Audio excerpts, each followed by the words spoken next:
truth of the matter is that most people don't realize that the majority of people suffer their first major heart attack on Monday morning between 8 a.m. and 9 a.m. People getting ready to go to jobs that they don't like, jobs that are making them sick. What is it that you could love doing 7 days a week that'll bring a smile to your face? You've got to start saying yes to your life. You've got to start saying yes to your dreams, yes to your unfolding future, yes to your potential. You know, every year I used to say, this is my year. But ladies and gentlemen, one good year won't be enough for me. How many of you can use a good decade? Raise your hands, please. Fantastic. All right, now, here's what I want to do. I want to share with you how you can begin to make this your decade. How many of you know within yourself, if you ask yourself the question, have I done all that I'm capable of doing or being and living up to my potential? How many of you have to really answer, no, I have not done all that I can do? Raise your hands, please. Okay, very good. Now, here's what we know. That people don't do what they know in life, but what they do is they operate within the context of the vision they have of themselves. So what I want to share with you is how to begin to get a larger vision of yourself and how to begin to make this your decade. Because in order to do that, it's going to be very challenging. It's going to require a lot of work on your part, an ongoing process of personal and professional self-mastery.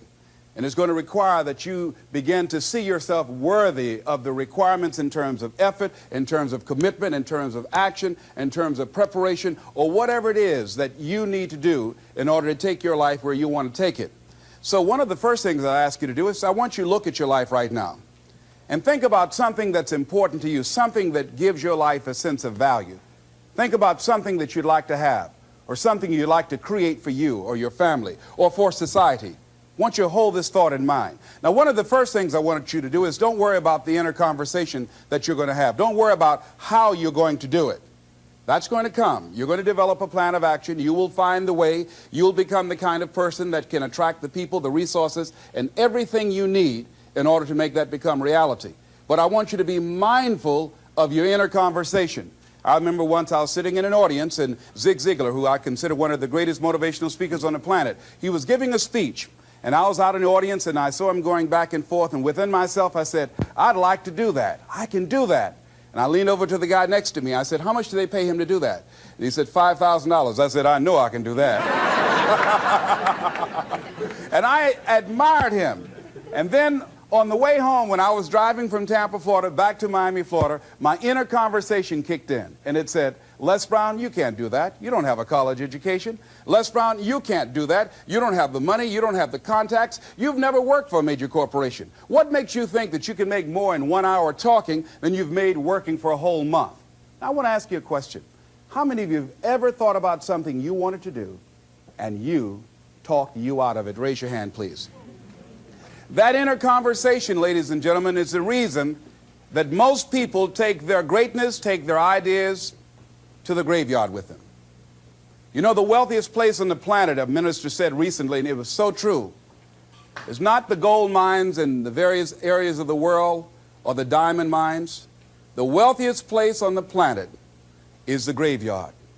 Because in the graveyard we will find inventions that we never ever were exposed to. Ideas, dreams that never became reality, hopes and aspirations that were never acted upon. Because most people allow that inner conversation, for whatever reason, to keep them from ever pursuing their goals. So let us begin to look at what's required in order to make this our decade. Why is it that most people don't ever reach their goals or live up to their true potential? One is fear. And there are only two kinds of fears that we're born with. The fear of falling and the fear of a loud sound. All other fears we learn, like the fear of failure. The next is the fear of success. That's one of the major challenges I had to deal with. I was working on a major project, and after it began to grow and it was extremely successful, I panicked and I walked away from it and gave it to someone else because I didn't believe that I could handle it. The other thing that keeps most people from reaching their goals is that a lot of people become comfortable. They stop growing, They stop wanting anything. They become satisfied. They stop looking at ways in which they can improve themselves. They stop putting things in front of them. I was reading something by a great man, George Bernard Shaw, and he said something to the effect that to have succeeded is to have finished one's business on earth, like the male spider who is killed by the female spider the moment he has succeeded in his courtship. And he goes on to say, I like a state of continual becoming with a goal in front and not behind. I remember after giving a speech at a major corporation, a gentleman came up to me who was up in years, and he said, you know, that's real great motivation for you young guys, but I've done all my work. There's nothing else for me to do. I said, oh, yes. You've got a lot to give. You have a lot to offer. The fact that you're still here means that your business is not through yet. The other thing that keeps us from reaching our goal is not feeling worthy. That's where a lot of people get stuck. Because see, when you don't feel worthy of your goal, you will begin to unconsciously engage in self-destructive behavior, like procrastinating, constantly putting things off, squandering your time, and that's what life is made of. Something else that keeps us from reaching our goal, and that is many times because we spend so much time complaining and blaming everybody or everything. I'm reminded of a friend of mine who talked about the fact that one day he was walking by this house and some people were sitting on a porch, and there was a dog on the porch, and this dog was just moaning and groaning. So he was curious, and he asked the owner, he said, why is this dog moaning and groaning? And the owner said, because he's laying on a nail. He said, well, why doesn't he get off? He says, it's not hurting bad enough for him to get off. How many of you know people who moan and groan and complain about life all the time, all right? They might moan and groan about their job. I'm sick of this job. I'm sick of you. And they just moan and groan and complain all the time and never do anything about it. They haven't got to the point where they're sick and tired of being sick and tired. They just have enough energy to complain about it, and they consider that, in fact, they believe that that's equivalent to doing something about it, just complaining. No, that can't get you where you want to go. That cannot create your reality for you. The other thing that keeps most people from realizing their true greatness and their true potential, circumstances, their environment. There are many people who believe because of where they're born, because of the area where they are in life and where they find themselves, that's all they know. Given my circumstances, ladies and gentlemen, I shouldn't be doing what I'm doing right now. See, I know something about you, even not knowing you, that you've got greatness within you. You have the ability to do things that you can't even begin to imagine. You have talents and skills in you that you haven't even begun to reach for yet. No one could have convinced me, given my circumstances, given my background, that I would be doing what I'm doing right now. I was born in Liberty City on a floor on 62nd Street, my twin brother and me. When we were 6 weeks of age, we were adopted. When I was in 5th grade, I was identified as EMR, labeled educable mentally retarded, and put back from the 5th grade into the 4th grade, and stayed in that category until I got out of high school. I have no college training, but here's what happened. I had an intervention in my life. A man who saw something in me at a time that I did not see something in myself. I never forget being in his class one day waiting on a friend of mine who was there to rehearse for a play. He did not show up, and he asked me to go up to the board and write something on the board. And I said, I can't do that, sir. He said, why not? I said, well, I'm in a special education class. He said, what do you mean? I said, go up to the board and write what I'm about to tell you. I said, I can't do that, sir. Why not? I'm educable mentally retarded. And he came from behind his desk. He said, don't ever say that again. Someone's opinion of you does not have to become your reality.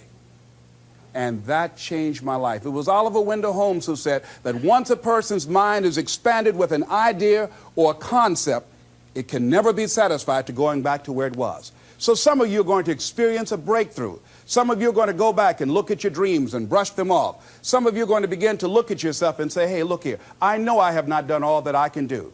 Whatever goal that you have in mind, I want that to be a goal that will challenge you, something that will make you stretch.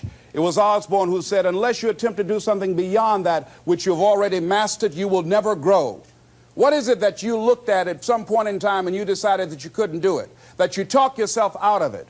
Whatever it is, bring it back out there. How are you going to do it? That will come to you in due time. So you don't get in life what you want, ladies and gentlemen. You get in life what you are, not what you want. And see, the good news is that we can always become more by working to develop ourselves. So the first process of making this your decade, you've got to begin to take a look at your life and look at where are you right now? What are your strengths? What are your weaknesses? What gives your life a sense of fulfillment, a sense of joy? What does a full, rich life means to you? What is it that you could love doing 7 days a week that'll bring a smile to your face? Think about that.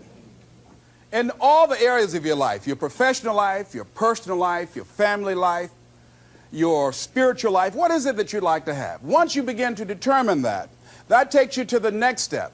And that is, once you decide what it is that you want, now you've got to decide that you deserve that. Repeat after me, please. I deserve the best that life has to offer.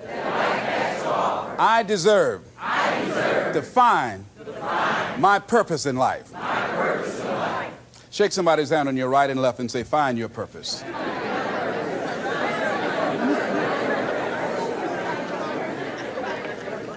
Do you know by actively pursuing your purpose, it could perhaps extend your life?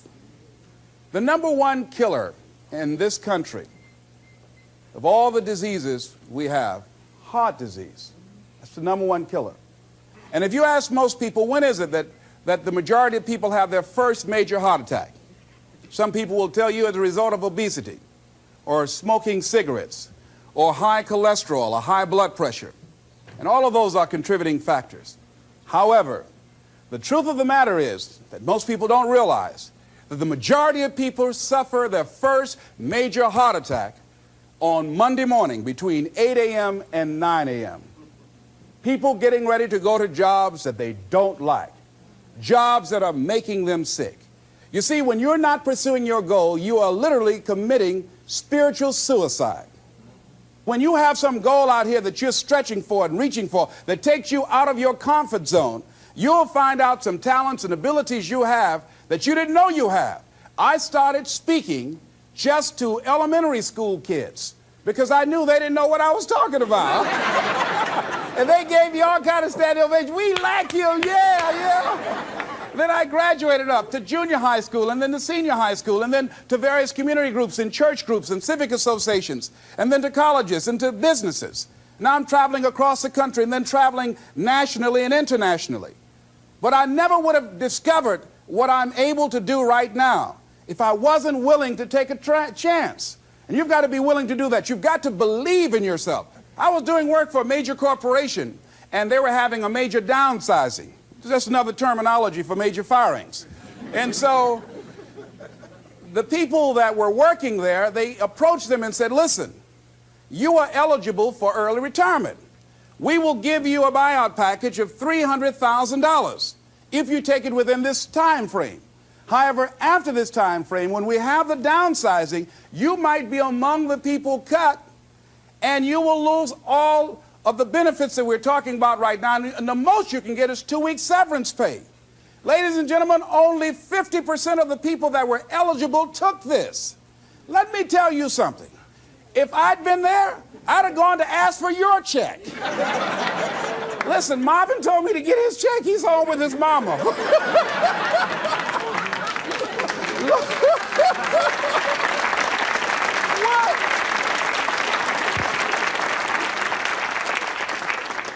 I would have taken that money so quick and had other people checks. They said, Les got your check. See, ladies and gentlemen, life is too short trying to play it safe. It's too short and unpredictable, being miserable. It's too short for that. Here's the thing. There's no safe position in life. Let me tell you why. It's a quiet secret that most people don't realize. You can't get out of life alive. Hello, you can't get out of life alive. So there's no safe position. You can die in the bleachers or you can die on the field. You might as well come out on the field and have a good time, right?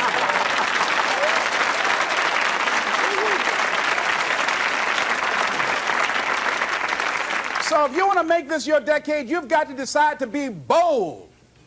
See, you got to be bold in life. You got to take life on. I remember I was at a major corporation. I had to give a presentation, and there were two guys sitting across from me, and the guy said to the other fellow, looking at the last two finalists, and that involved my firm and their firm, said, listen, looking at the credentials, this guy doesn't have any credentials. We have an advantage here. We've got 2 PhDs between us. I got up and I went in the bathroom and started talking to myself. I said, Les Brown, what do you care about their 2 PhDs? You have 6 children and a mama to take care of. And I went in that meeting, and first of all, I went there walking bold, looking good, feeling good, and smelling good, all right?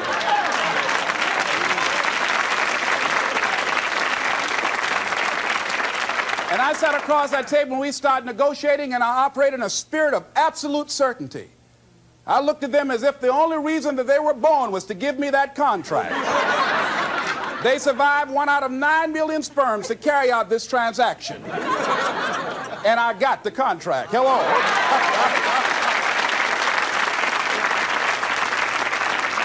So you've got to decide to be bold. Most people go through life trying to creep. No, no, no. Trying to be casual about it. No, no, no. You go through life being casual, you'll end up a casualty. No. You've got to be bold in life. You've got to take life on. Now, here's something else. You must be positive. See, a lot of people, when things don't happen when they want it to happen, they become negative, and they turn out and start projecting a lot of negative energy. No, no. You've got to make a conscious, deliberate, determined effort to be positive. Because, see, when you know within yourself things are going to work out for you, when you know within yourself that some way, somehow, you're going to make it, and these are just some of the hoops you've got to flip through in order to get there, it's okay.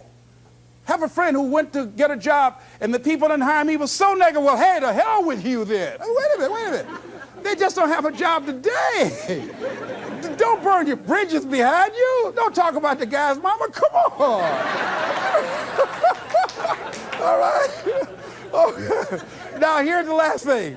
If you want to reach your goal and have a competitive edge, you've got to be hungry.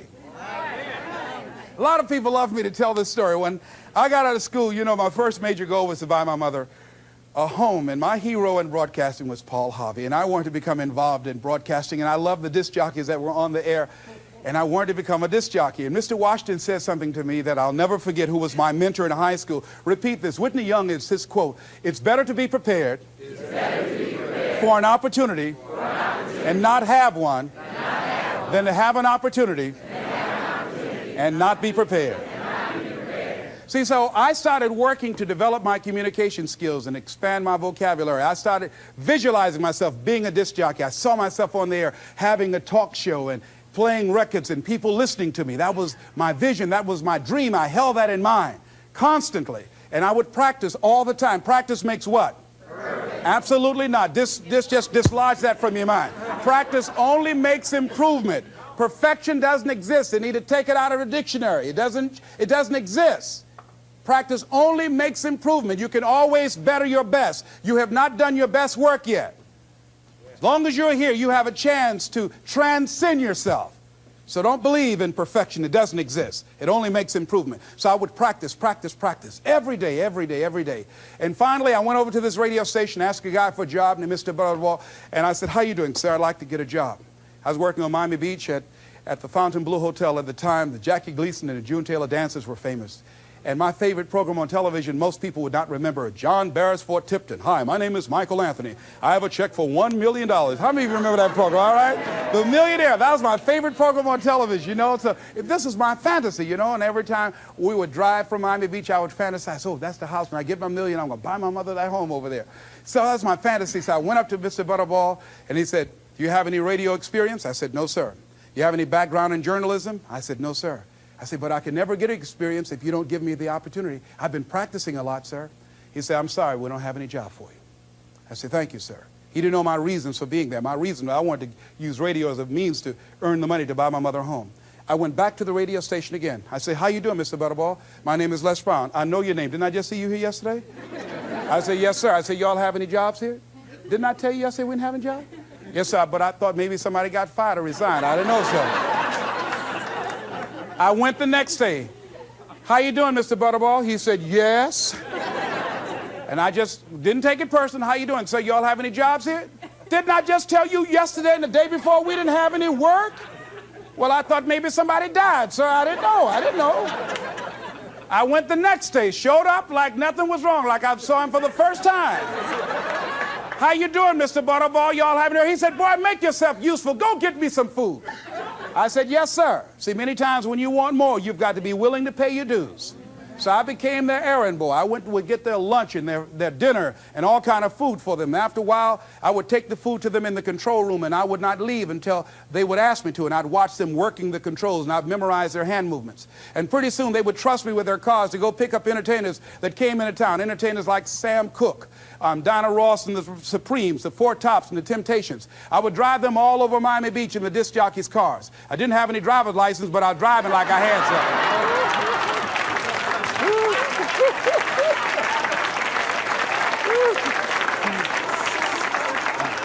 Finally, one day I was at the radio station, and a guy by the name of Rock was drinking while he was on the air. It was a Saturday afternoon. I was the only one there. None of the other jocks were available. And I was looking at him through the control room window, saying, drink, Rock, drink. Drink, Rock. I'd have gone to get him some more if he'd asked me to. Drink, Rock. Pretty soon the phone rang. It was the general manager. I said, hello? He said, Les, this is Mr. Klein. I said, I know. He said, Rock can't finish his program. I said, I know. He said, would you call one of the other DJs to come in? I said, yes, sir.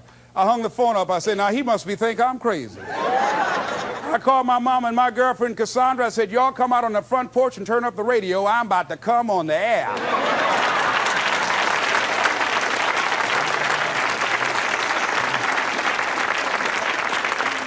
I waited for about 20 minutes, and I called him back. I said, Mr. Klein, I can't find nobody. He said, young boy, do you know how to segue the records? I said, yes, sir. He said, go in there and don't say nothing here. I said, yes, sir. I couldn't wait to get behind those controls. I put the headphones on. I said, look out, this is me, LB, Triple P, Les Brown, your platter playing papa. There were none before me, and there will be none after me. Therefore, that makes me the one and only. Young and single and love to mingle, certified, bona fide, indubitably qualified to bring you satisfaction, whole lot of action. Look out, baby, I'm your love man. I was hungry.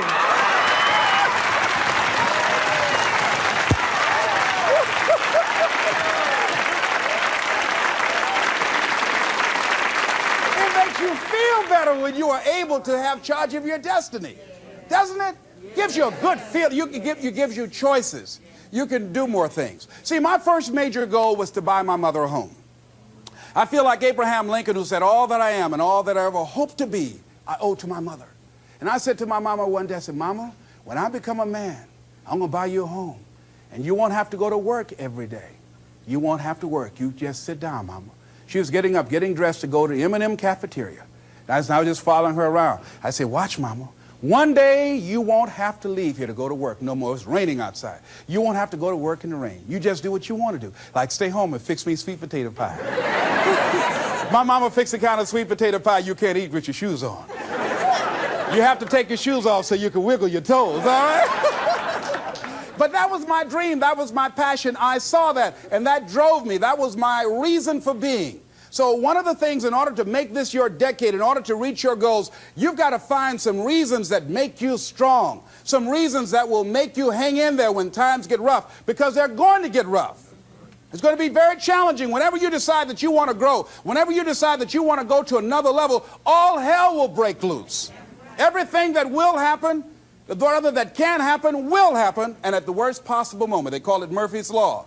See, whenever you decide that you want to go to another vibration, it's like when you get into an airplane. The first thing they tell you to do is do what? Fasten your seatbelt. Because you're going to experience some turbulence when you're going up. And some of you are already experiencing that turbulence. Don't be frightened by that. See, whenever you decide you want to go to another level, you've got to fasten your psychological, your mental, and your spiritual seatbelt. Because it's going to be a while before you experience a comfortable altitude. You're going to get there. It's there. But you've got to go through this phase here. This is how you grow. This is how you develop. See, life is like a roller coaster. Sometimes you're up, sometimes you're down. Sometimes things go well, and sometimes they don't go well. But in the down moments, that's when you discover who you are. During the down moments, see, in this prosperous time, you put it in your pocket. In the lean times, you put it in your heart. And that's when you discover who you are.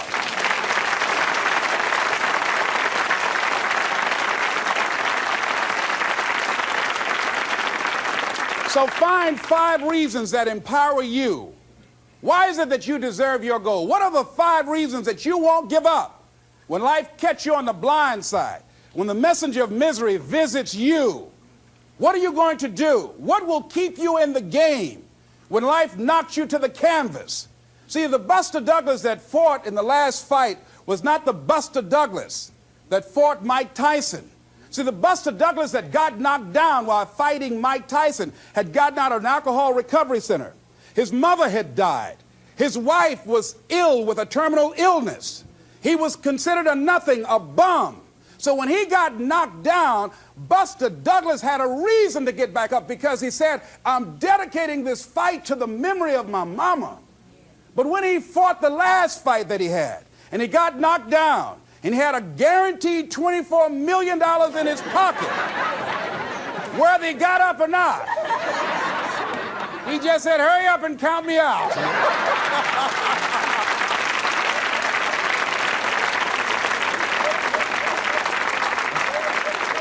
And I don't blame him. Why get hurt? Say, no, why'd you leave so soon? Somebody's about to get hurt, me. So you've got to have some reasons that when life knocks you down, and it's going to. Hello, it's going to knock you down.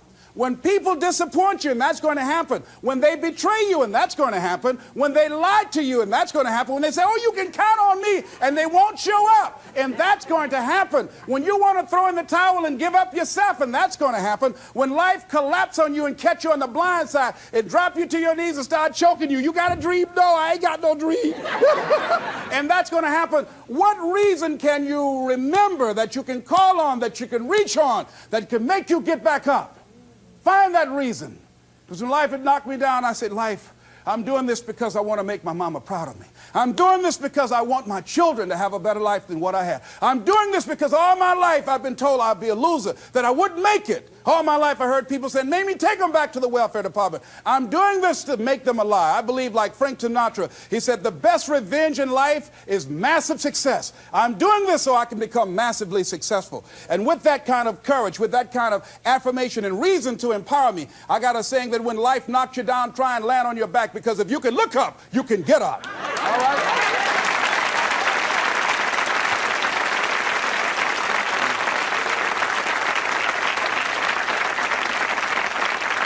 So when you run out of money, when things don't work out for you, when things happen that you could not anticipate, what are the reasons that you can think of that can keep you strong, that can keep you in the game, that will be your rod and staff to comfort you, that can be your bridge over troubled waters? Those reasons are very important. Nietzsche said, if you know the why for living, you can endure almost anyhow. So find out the reasons that you do what you do. Find out the reasons that will make you strong, that will make you walk by faith and not by sight, that will make you pursue your dream when everybody is against you or don't believe in you no more. And let me tell you something, that's a lonely feeling. It's a lonely feeling, particularly people that you're doing it for, or people that stand to benefit the most, or people who should be the #1 members in the encouragement club, but they end up saying, you can't do it, and they become members of the discouragement club. Oh, it hurts very badly. I know what that's like. Have people that you love close to you that look at you with that look and say, why don't you try something else? Why don't you give up? I said, but this is my life. I have got to do this. Les, you had a good job at Sears. That man like you. Mama, I can't go back to Sears. I got to be my own boss. I can't do that. I mean, you know, it's ladies and gentlemen, you know, when you work on a job that's dead end, you can see the ceiling already. It's like going in the middle of a movie. And after you've seen the movie, sitting back through that over again, there's something missing. You know the hero's not going to die. You know what the outcome is already. And so that's why a lot of people, a lady was telling me, she said when she went to work, it felt like a refrigerator fell on her shoulder as soon as she stepped in. Because she knew she'd gone as far as she could go. See, they're paying her just enough to keep her from quitting, and she's worked just hard enough just to keep from getting fired. How many of you know people like that? Raise your hand. The ones of you didn't raise your hand, you the one. I'll just tease it, all right? Here's something else. Make a commitment to be happy. See, you know, I have you laughing a lot. See, life is too short going through it looking homely, tired, and ugly. Sometimes we take life too seriously. Oh, no. Make a commitment to be happy. Find little things just to get tickled about and laugh. Find ways to be happy in the moment. A lot of people say, well, I'll be happy when I pay off all my bills. No, no, no. I'll be happy when I get my divorce. Oh, no, no, no. I'll be happy with the children gone. Oh, no, no. You want to be happy now. See, there are no guarantees. No one says you're going to be here 2, 3, or 4 years from now. So you want to be happy right now, in the moment. Repeat after me. I must make a commitment. I must make a commitment to be happy. To be happy. Right now. Right now. Right now. Right now. Is all I got. All I got. Shake somebody's hand on your right and left and say, you deserve to be happy.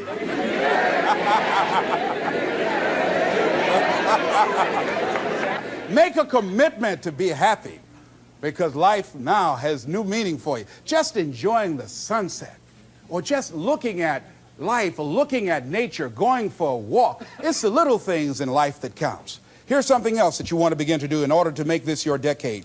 You want to begin to get all the toxic people out of your life. Hello? Energy drainers, get them out of your life. See, ladies and gentlemen, it takes a lot of energy to reach your goal. It takes a lot of emotional, mental, and spiritual energy to reach your goal. And you can run faster with 100 who want to go than with one around your neck.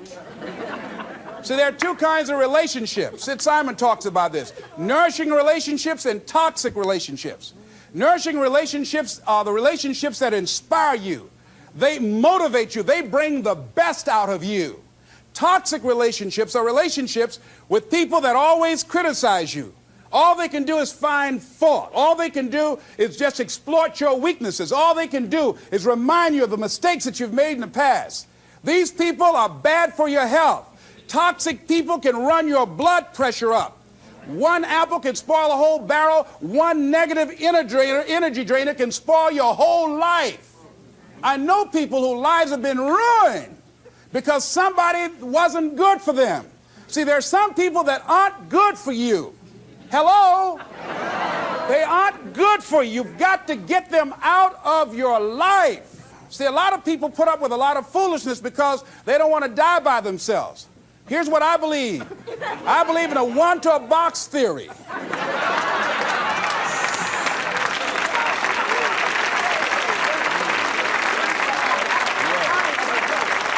Ask this question of yourself. Make a list of who you communicate with most and ask yourself the question, what kind of person am I becoming because of this relationship? Is it helping me to grow mentally and emotionally and spiritually? Am I becoming a better person because of this relationship? Do they bring out the best in me? Do they inspire me? Do they encourage me to develop my greatness? Do they make me stretch? So you got to look at the people in your life and find out, what kind of person are you becoming because of that relationship? My mother used to say, birds of a feather flock together.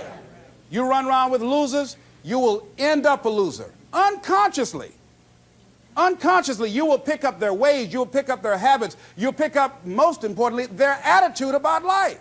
If you're around cynical, negative people all the time, you will become cynical and negative. So you got to watch yourself. Many of us are living out the lives of other people, living out their conclusions, living out of their consciousness. The other thing is that you begin to looking at your life and looking at what it is that you want to achieve. Another crucial thing that you must do is align yourself with powerful people. Align yourself with people that can encourage you, people that can empower you, people that you can learn from, people that you can grow from. That's very important. See, if you have people around you that can contribute to your growth. When I wanted to become a speaker, I joined the National Speakers Association. I wanted to be around the Dr. Norman Vincent Peales, the Zig Ziglars, the Dwayne Dyers. I wanted to be around people that were doing what I wanted to do. I wanted to learn from them. And you want to do that too. You want to align yourself with people who think like you, people who dream like you, people who want more out of life, people that are stretching and searching and seeking some higher ground in life, as opposed to the majority of people. Somebody said, always strive to get on top in life because it's the bottom that's overcrowded. And see, you don't want to be on the bottom. See, it's easy to be on the bottom. It doesn't take any effort to be a loser. It doesn't take any motivation, any drive in order to stay down there on a low level. But it calls on everything in you, ladies and gentlemen. You have to harness your will to say, I'm going to challenge myself. Sometimes I have to pull myself out of bed and say, come on, Les. Things I know I should do, I don't do. Things I shouldn't do, I do. I found that the biggest enemy you have to deal with is yourself. There's an old African proverb that says, if there's no enemy within, the enemy outside can do us no harm. So think about that.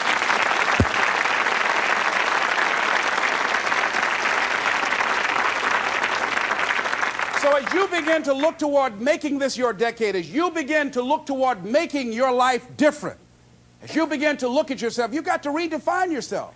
Who are you right now? And who must you become in order to create what you want? What has to change about you? What is it that you're doing right now that would be a liability for you? As you begin to look toward the future and take inventory of yourself, what is it about you right now that you've got to leave this behind because this no longer fits? Looking at where you want to go and the kind of person that you must become, the kind of standards that you have for you. What is it that you must do differently? Repeat out to me, please. If you want to keep on getting what you're getting, keep on doing what you're doing. See, that doesn't take an Einstein for that one. Am I right? It makes sense unless you change your pattern, unless you change the way you're thinking, unless you change your behavior, you're going to continue to produce the results in your life. See, all of us are winners, but some of us are producing results that we don't want. And so all you have to do is look at your game plan, look at your strategy. How is it that you have been being? What is it that you've been doing to produce this? See, you're the director, you're the producer, you're writing the script, you're the star of your life. And as you begin to look at your life, you can decide whether or not it's a smash or whether or not it's a flop. That's in your hands. Look at your life, look at where you want to go. Don't worry about your circumstances. Don't worry about your age. I have a friend who's up in age, over 70, and she wanted to build a multi-million-dollar complex. The name is Dr. Johnny Coleman. Lenders and bankers say, you can't do that, you're too old. She ignored them. That building now stands, ladies and gentlemen, a multi-million-dollar structure. But there are a lot of people who would have listened to that. There are a lot of people that would not have even gotten to that point. They would have talked themselves out of even going down to the bank to ask for it, because they've already said no to themselves. See, it's time now. If you want to make this your decade, you've got to start saying yes to your life. You've got to start saying yes to your dreams, yes to your unfolding future, yes to your potential, as opposed to saying no. See, 87% of our self-talk is negative. So you've got to make a conscious, deliberate, determined effort to say yes to your dreams. Why not? Why not me? Don't spend time like most people going through life complaining. Don't try and get on talk shows and tell everybody how life has done you wrong. Here's what's happening in the audience. 80% don't care, and 50% glad it's you.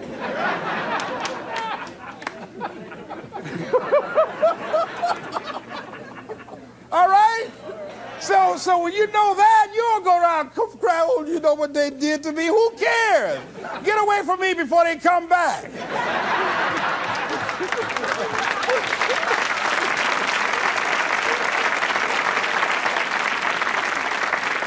I had a friend of mine that said something that's very important. He said, hey, it doesn't matter what happens to you. The only thing matters, what are you going to do about it? That's all that matters. Okay, life knocked you down. What are you going to do about it? How long are you going to sit there and say, you know what they did to me? How long? Who wants to hear that racket? Use that energy to get up from there and move on and get on with your life. You got to learn to let the past go so you can grow. Many people never act on their dreams because they allow their past experiences to determine what their possibilities are. Whatever you've done in the past, that's not a reflection of your possibilities. That's just a reflection of your consciousness. That's just a reflection of your development and your growth. The future is unfolding for you right now. The future is unlimited for you right now. No one knows where you can go. No one knows what you're capable of or what's possible for you. You don't even know that. I had no idea, ladies and gentlemen. No one could have convinced me that I was able to do this. I never forget, I was speaking in Detroit, and a high school friend of mine saw me afterwards, and he was backstage. He said, "I can't believe it's the same person." And I thought for a moment, and I said, "It's not. The person you know, he's gone. He doesn't live here anymore." We have the power to change our personal history, changing the direction of our lives, changing our thoughts, changing where we want to go, exploring new horizons. So as you begin to look at this decade and affirming that this is your decade, as you set goals that will make you stretch, that will bring out the best in you, as you begin to remove the negative, toxic people from your life, as you decide to take some chances in life, and that's one of the things that's very important. Viscard said, if you're not willing to risk, you cannot grow. And if you cannot grow, you cannot become your best. And if you cannot become your best, you cannot be happy. And if you can't be happy, then what else is there?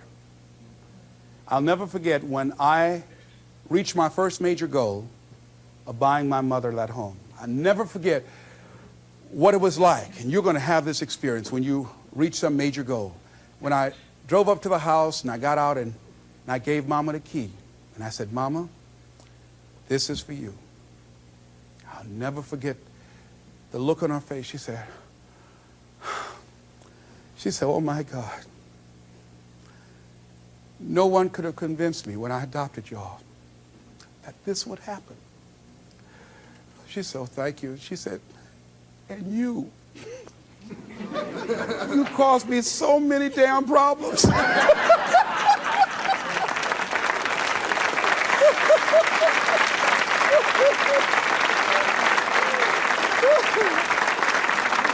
I was just one of those kids that had a lot of energy. But no one knew what I was going to become. It was a great philosopher, Goethe. He says, look at a man the way that he is, he only becomes worse. But look at him as if he were what he could be, then he becomes what he should be. And what Mr. Washington did was he looked beyond my faults and saw my needs. And he said, "I see something in you." And I was there, oh God, I hope he's right. And I want to live up to his expectations. See, no one rises to low expectations. Finally, here's one last thing I'd like to leave with you. If you want to make this your decade, find some cause that you believe in. See, this is my profession, but my greatest joy in life is working with young kids. Every Monday, I fly up to Chicago to work with 600 young kids at Christ Universal Temple Church, working with them to develop a sense of purpose and direction with their lives. We develop a training program. If they're addicted to drugs or alcohol, we help them to get into a permanent recovery program. If they're not, we help them to develop a vision of themselves where drugs and alcohol does not fit. I love it when I go into the Cook County Jail and see the look on these young men's faces, the anger and the self-hatred. And then when we leave there, see the difference in them as we begin to touch a spark in them as Mr. Washington touched in me. And you cannot put a dollar price on that. That's my reason for being. What is it that you would like to give the planet? What is it that you'd like to leave here? See, someone paid a price for us to be here. I believe that we live in the greatest country in the world that gives us an opportunity to make a difference in life. We are blessed to have been dropped off on this part of the planet. A friend of mine was in Manila and saw a bumper sticker that said, "Yankee, go home and take me with you." So as you begin to look at your life, decide, what kind of legacy do I want to leave? What kind of statement do you want to make with your life? What 3 things you want said when you die? What contribution do you want to make? I don't know what you want to do. I don't know what you want to achieve with your life. Here's what I know about you, and about you, and about you, and about you. That you have greatness within you. That you have things and gifts and talents that you've been bestowed with. That as you work consciously, making a conscious, deliberate, determined effort to cultivate and bring them out and develop a sense of purpose in knowing that your life can make a difference and decide to make and leave a legacy with your life. I say to you that the planet will never be the same again because you showed up. As you begin to look toward the future and affirm that this is your decade, this is what I like to leave with you that I'm known by. It's become my motto. And it says simply this: what do you want to do? My goal is to be the best son that I can be to my mother. My goal is to be the best father that I can be to my children. And my goal is to create a drug-free America, be the best motivator that I can be. Whatever your goal is, this is what I like to leave with you. It says simply this: that if you want a thing bad enough to go out and fight for it, to work day and night for it, to give up your time, your peace, and your sleep for it, if all that you dream and scheme is about it, and life seems useless and worthless without it, and if you gladly sweat for it and fret for it and plan for it and lose all your terror of the opposition for it, and if you simply go after this thing that you want with all of your capacity, strength and sagacity, faith, hope, and confidence, and stern pertinacity, if neither cold poverty, famish, or gulf, sickness, or pain, of body and brain can keep you away from a thing that you want, if dogged and grim you besiege and beset it, with the help of God you'll get it. This is Mrs. Mamie Brown's baby boy, Leslie Calvin Brown, saying it's been a plum-pleasing pleasure as well.